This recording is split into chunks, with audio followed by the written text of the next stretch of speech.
So, if you're one of the many people who love mac and cheese, hopefully today is going to be a good day for you. Because not only are we going to focus in on a roux and what that is, but we're going to use the roux to create a homemade cheese sauce for mac and cheese. Alright? So, let's think about what we need to get started. Alright? Cutting board and knife, a hand grater if you have one, and then we'll also need a pot on the stove that we can start the roux and create the sauce, as well as a larger pot with salted water so that we can boil off the noodles that we're going to use today, alright? And then we'll combine all this together and it's going to be delicious. Ingredients. Okay, to begin with, a roux is equal parts fat and flour. So today we're going to use 2 ounces of butter and 2 ounces of flour. If you don't have a digital scale or a scale of sorts to measure out the flour, I've went ahead and weighed it out, and it comes to about a half a cup, all right? So it doesn't have to be a level half cup, and absolutely don't pack it in, all right? Because again, a roux is equal parts. So a half a cup lightly packed flour will get you close to that 2 ounce mark, all right? After you have that, we're also gonna need 4 cups or a quart of whole milk. And then I've also chosen to do 8 ounces of cheese, but I'm doing it 4 ounces of cheddar and 4 ounces of Gouda. So I want to kind of mix up my flavors today. You can absolutely try whatever you want or do a straight cheddar. And then as I mentioned, the pasta today, we're going to do the classic elbow. And so I have a pound of that bread. Okay, so you might be thinking, Crystal, why aren't we just using those shredded bags of cheese? All right, you absolutely can. But remember, these are coated to keep them from sticking to one another, all right? So once we pick the block and we grate it by hand, we're creating a much more meltable, creamier cheese to add in to our product, okay? So just take your block. Any part of the grater you want to use is fine, all right? Be super mindful of your fingers, because if this is grating the cheese, it will grate your fingers if you let it. Sorry if that's graphic. All right, so yep. Just gonna show you the other one too. Cheddar's a little harder of a cheese than the Gouda. That's all right. So just up and down. Okay. All right, go ahead and get this finished, and then we can move on.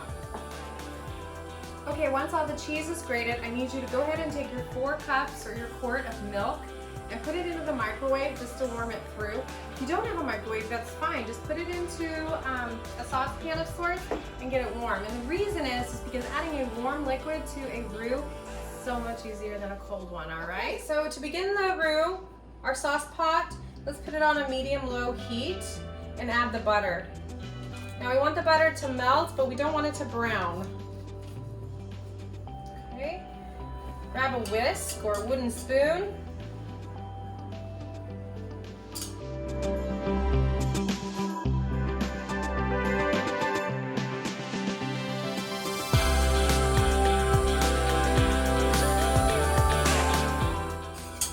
All right, once the butter is melted, add in your flour, and we're going to mix it thoroughly. At this point, feel free to turn the heat up a little bit. Also, be sure you're scraping any flour off the sides.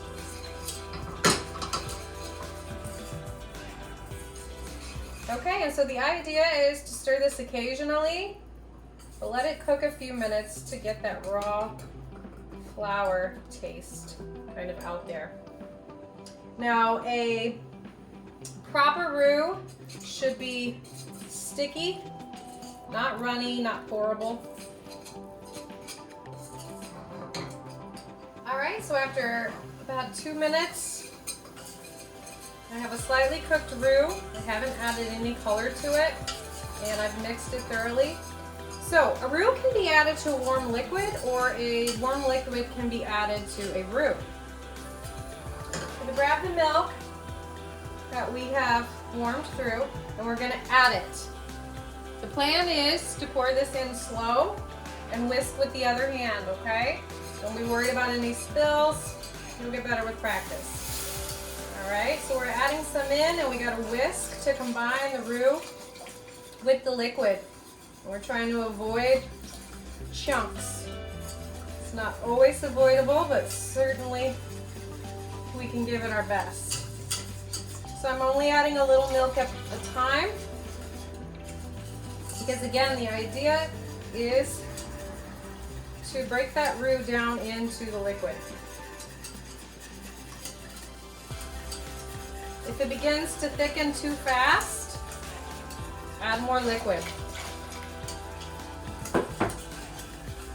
Now the roux won't actually reach its full thickening ability until we get to boiling point.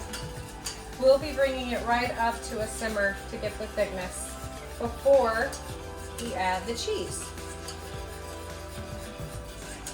If I was making chicken Alfredo for dinner, or just Alfredo sauce with, fettuccine, this is the exact process I would start with. And then I would add in some grated Parmesan and a couple other seasonings. So all the liquid's in. I'm just gonna keep whisking. All right, we're just gonna keep whisking until it's all dissolved. And keep the heat up enough to bring it to a simmer.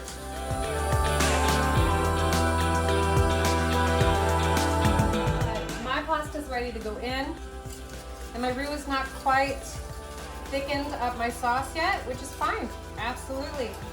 So I'm just giving that a quick stir, and then I'm gonna add the noodles carefully.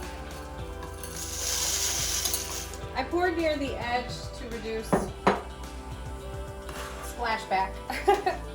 And then important is to give it a stir right away, and then within the next minute give it another stir as well, okay?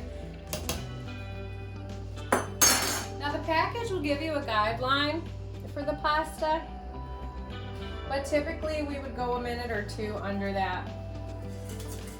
Okay, so I'm beginning to see my sauce thicken. I'm gonna give it a stir and check it in about another 2 minutes. I'm wanting a thin sauce because the cheese will add some thickening, of course. So like I said, give that pasta another stir. I've got a couple pieces that are wanting to stick on the bottom.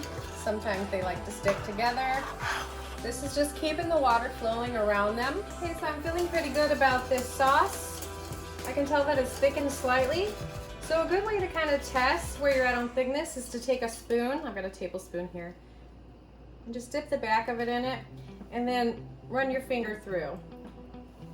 See how it doesn't drip and they don't meet? You've got a nice thickness. So turn off the heat. And then I want you to add in the cheese slowly and whisk that till it's melted. After all the cheese is in and it's all been whisked and melted, this is when it'd be a good idea to take a little taste test. See if we need to add a little salt, as well as maybe some black pepper or some white pepper. Some people like to add a little dry mustard. Have that on hand, totally up to you. My sauce is not super yellow because I used half Gouda. And if you were to do a white cheddar, you would see the same thing. All right, so that has melted in there nicely. So gorgeous. So I used my spoon to get a couple pieces out. I can already tell that there's still quite a bit uncooked, but I'm gonna taste it. Just by my knowledge, I'm gonna say probably 2 or 3 more minutes and it's gonna be good to go. Because we absolutely don't want it overcooked, because then it's all gonna fall apart. And al dente, if you've ever heard that, it means to the bite. So we do want some texture left in our noodle. Okay, so I went ahead and tasted another noodle, and they are good to go. So I'm going to move this pot very carefully to a strainer I have set up in the sink and drain that off. I also taste tested my sauce, and I felt like it needed some salt and some white pepper. So I went ahead and added those, and I didn't quite get it, so I added some more, and I found what I was looking for. So remember, with salt, it is an enhancer of flavors, okay? It is not a flavor itself. So you're not going for, ooh, I taste salt.